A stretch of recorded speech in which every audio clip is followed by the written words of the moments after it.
and welcome to Football Friday Night Postseason Edition alongside Tony Quach. I'm Dave Siseski. It's win or go home. Let's start out in the Mighty Mac. Hold on, David. We're talking about playoffs? Are you kidding me, man? Playoffs? Anyways, it's easy to see why the Midwest Athletic Conference is touted as the toughest small conference in America. 9 teams from the MAC enter the opening round of the playoffs. Tonight, we have a pair of MAC versus MAC showdowns, and we'll start off with the undefeated Marion Local Flyers as they host the Anna Rockets. Well, the last time the Marion Local Flyers and the Anna Rockets both faced off in the playoffs was back in 2008. The Flyers won that game 13-3. 14 years later, here we are again. First quarter, Marion Local Kyle Otte manages to find a hole in the Anna defense, and he picks up 18 yards in the first down, but the drive would stall. Anna trying to get something going now. Alex Shappy fakes the handoff and slings it downfield to Noah Ottefar, and that's a 10-yard catch and the first down. Then Shappy again. He's going to find Justin Richard, who goes down the sideline with a head of steam and eventually tackled to the 21-yard line, but the drive would stall also. But unfortunately for Anna, the Flyers were flying high tonight. How about some trickery? Halfback pass from Logan Romanowski, who finds Colin Elliott, who's all by himself for the 81-yard score. Flyers win this one 45-0.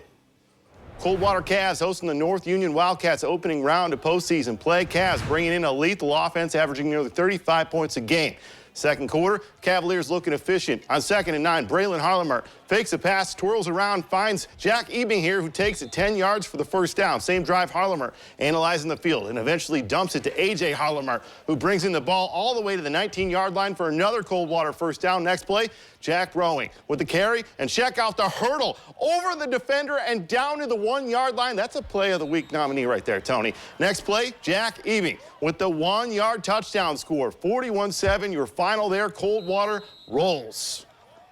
Heading over to Memorial Field, we have another MAC versus MAC game. The Minster Wildcats welcome the Fort Recovery Indians. Opening drive for the Wildcats, Chase Kaus gets his number called, and he takes the ball near the line of scrimmage. He cuts inside and gets the first down. 2 plays later, it's a handoff, but it's quickly stopped by Bo Thien, who's there getting the stop there, and, well, there goes the drive as well. Minster, big positive yardage doesn't happen because that defense. Wildcats reset on offense, though. Next play, Brogan Steffi giving the ball to Devin Woopker. And look at this. Takes not 1, not 2, not 3, not 4, not 5. No, I'm not LeBron James, but they do bring him down inside the red zone. Next play, it's Steffi calling his own number. Waits for his blocks, sets it up, gets lift off there, and gets into the end zone, making it look easy. He gets Minster the early lead, 7-0. Minster would go on to win 50-22. To Cardinals Stadium, when the New Bremen Cardinals opened up their playoff run against the Cedarville Indians, New Bremen looks to bounce back after a 14-7 loss in Week 10 against St. John's. It's the start of the second half. Cedarville with the ball. Cardinals lead 28-7. On the very first play, it's picked off by Dylan Bambauer. He takes it to the house, and he makes it 35-7.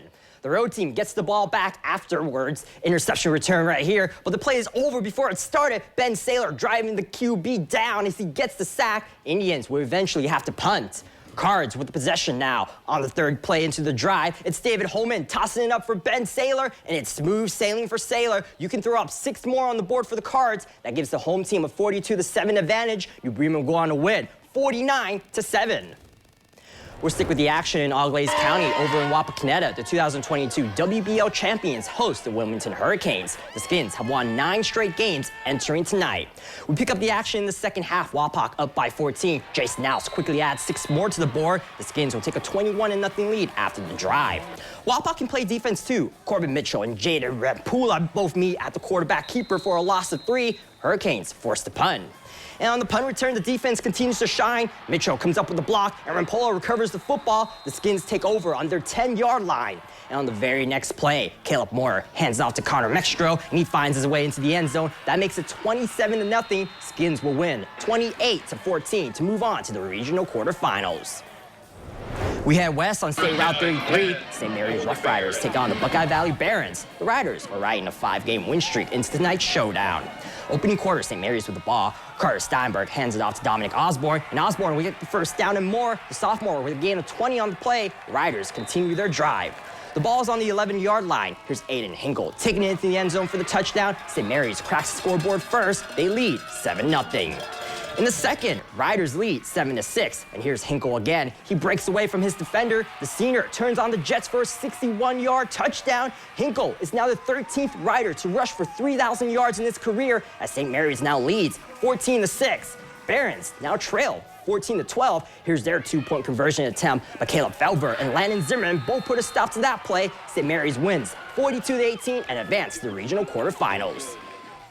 Here's how the rest of the WBL fared. Salina falls to Bellbrook 42-14. Not a lucky night for Cloverleaf as Defiance comes up with the upset 63-28. And finally, Van Wert defeats Wauseon 40-7. Well, we need to take our first break on Football Friday night. When we come back, highlights from the NWC. Stay tuned. Welcome back. NWC champion Allen East Mustangs ready to roll, coming off a 9-1 regular season. In 2021, the Mustangs advanced to the Far Regional Finals. Tonight, they begin their 2022 playoff journey against Valley Indians from Lucasville. First half, opening drive. NWC Player of the Year Jacob Hirschberger scrambles patiently behind his blockers, slides for the first down. Same drive, Jack Hole. He's going to get the carry, and he takes it outside and into the end zone with the 8-yard touchdown. 7-0 Mustangs at that point. Very first play on defense. The whole family making another play. This time, Joseph Hull ripping the ball away from the QB for a fumble recovery right on cue. From the 4-yard line on the drive right after that turnover, Jack Hole with another rushing score. Mustangs win big, 45-0, and they move on to regional quarterfinals. In Putnam County, the Dogs of Columbus Grove are in action. CG looks to make it 6 wins in a row as they host the Black River Pirates in the opening round. First quarter, Shep Hawker in motion, and he takes this carry and runs straight up the field. No one's catching him as it's all green and end zone ahead. Touchdown Dogs, they go up 7-0. To the second quarter, defense showing up in a big way with a big play of their own. Antonio Gray with a pick, and he's got a lot of room ahead of him. He gets some blocks along the way, just one defender standing in his path, and he ain't stopping for no one. Gray flies to the end zone with a touchdown. Dogs win big, 42-17 to move on to the next round.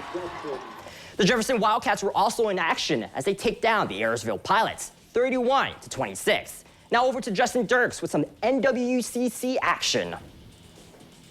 Thank you, Tony. The BVC meets NWCC in Upper Scioto Valley as the Rams play host to the Pandora Gilboa Rockets. USV enters postseason play riding a 6-game winning streak, while the Rockets have won 4 of their last 5 games entering tonight. And that's why this game is our Football Friday Night Spotlight game. The Football Friday Night Spotlight game is brought to you by D&D Trucking. After a regional semifinal finish to their 2021 season last year, the Rams of USV are motivated for a deeper run this time around, while the PG Rockets are trying to win their first playoff game since 2018. 14-0 game Pandora and USV in the red zone, but on 4th and short, the Rockets hold the home team to no points. Now it's going the other way. And the Rockets take advantage of the turnover. Look at the deep ball along the right sideline. Corey Girton hooking up with Colin Harris for the 55-yard catch. He gets a little yak on the play as well, and he's out at the 30-yard line. And on the next play, look at this fake handoff, then flip back to Ethan Luganbill. He bounces to the outside and picks up 20 yards on the play. Incredible run to get inside the red zone. Now, there's just one thing to do. Luganbill gets it again, and he's in for 6. Pandora goes up 21-0 with that score, and the Rockets get the playoff dub on the road with a score of 42-8. And now we head to Waynesville Goshen as the Tigers are hosting the North Central Eagles. And WG took that home field advantage serious tonight as they controlled the ball the whole game. 25-8 WG, and the Tigers made things happen on the ground all over the field. Look at the bounce outside off the handoff to Aiden Biederman, who picks up the Tigers' first down. Same drive, and look at the run downhill by sophomore Gage Steinke. He picks up 15 yards on the run and another first down for the Tigers. Now, WG 5 yards out in the red zone, and another big run from the Tigers comes in the form of Carson Barnes bouncing that run to the outside. He is in for the score. Tigers take a commanding lead late as they go up 32-8, and the Tigers roll in their first playoff win of the season by that score. And here's how the rest of the NWCC teams fared in the opening round. Antwerp put a beat down on Hardin Northern, 43-13. Meanwhile, in Division 6, Fort Fry lights up the scoreboard against Elgin as they win 57-6. And now we head to Fort Loramie as the home team Redskins host the St. Henry Redskins in Division 7 playoff opening round action. Skins versus Skins. We start with a little over 3 minutes in the first quarter, and St. Henry finding themselves in a 14-0 hole. Now they have the ball as they hand it off to Harrison Wendell, but he's quickly brought down by Calvin Hoying, sending the Road Skins backwards. Next play, it's Hudgens Smits trying to make something happen as he signals to his receiver to go deep, and he fires it. but it would be deflected down by Ryan Worley. Nice play for the Redskins there. Later in the first quarter, it's St. Henry with the ball under 30 seconds to go. As they hand it off to Wendell, he cuts through a sea of defenders and won't be denied, breaking the plane and getting the score, making it 14-6 after a failed two-point attempt. Then it's the second quarter, 8 minutes to go, and the Redskins find themselves closing in as the ball is handed off to none other than Wendell. He dives forward to break the plane, give him 6, and after the two-pointer, it's now tied at 14 all. However, Fort Loramie would hold off St. Henry with a final score of 43-20. And now we head over to Spartan Stadium, where the LCC Thunderbirds were hosting the Tiffin Calvert Senecas. First half here, LCC was rolling. Up 20-0 now when quarterback Carson Parker gets the rushing score. It's 27-0 T-Birds. Seneca's down, but they were slinging it and hitting on the big-time connection here from Harry Schultz to Billy Klaus, but they would turn it over on downs. LCC defense standing strong. The T-Birds offense, too, was just too lethal. Parker drops back and finds Matthew Quatman for the big play, who takes it down to the red zone again. That's a 40-yard gain on the play. And that would set up none other than another touchdown run from Parker, who pushes it to 34-0. LCC just can't be stopped. Now, fourth down, and with 1 second before the half, and Schultz lets a Hail Mary go, and of course, Carson Parker there again, this time on defense for the pick. LCC wins this one big, 41-14, and they are moving on and staying alive in the playoffs. Good to see that. Over to the track where the Trojans of Findlay on the road taking on the Yellow Jackets of Perrysburg in a rematch of Week 2. Yellow Jackets, the #1 team in the Northern Lakes at 9-1 overall. We pick it up in the second quarter. Findlay down 7-0. Answer back here. Gives it to Dallas De La Cruz. Muscles his way to the 5-yard line. Scores as well there. He had 109 yards on the ground. Trojans tie it at 7. Fourth quarter, Findlay down 17-7. Ryan Montgomery keeps it himself on fourth down, slides into the end zone for the short score. Findlay down just 17-14. Now just 5 minutes to go. Perrysburg trying to run the clock down. TJ Tacitus rolls out, but he's picked off by Tucker Oliver. Findlay gets the ball back. It would all come down to this 4th down and 8. Ryan Montgomery looking deep, airs it out down the sideline, but Perrysburg defender comes flying out of nowhere to break it up. Findlay falls 17-14. And of course, also in action are the Spartans from Lima Senior. Unfortunately, their season came to an end against Trenton Edgewood, 38-6. We're set for our second and final break here on Football Friday Night. When we come back, we have highlights from our teams in the Blanchard Valley Conference. Stay tuned for more. Welcome back. After losing to the Marion Local Flyers back in Week 2, the Macomb Panthers have won 8 straight games to finish off the regular season, which included 7 consecutive conference wins to capture the BBC crown. Tonight, they begin their playoff run against the Eden Bombers. During their 8-game winning streak, the Panthers outscored their opponents 387-92. Macomb has held their opponents to 7 points or less 5 different times this season.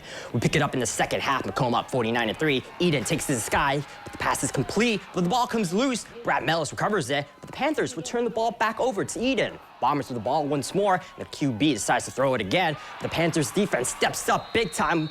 Hayden Ebright with the interception. Panthers looking to capitalize, and they'll do just that. Braden Heller takes the handoff, and he takes it into the end zone for 6. That makes it 55-9. And on the 2-point conversion, it's Octavian Gonzalez making the catch in the end zone. The Panthers blow out Eden 57-3 to advance to the next round.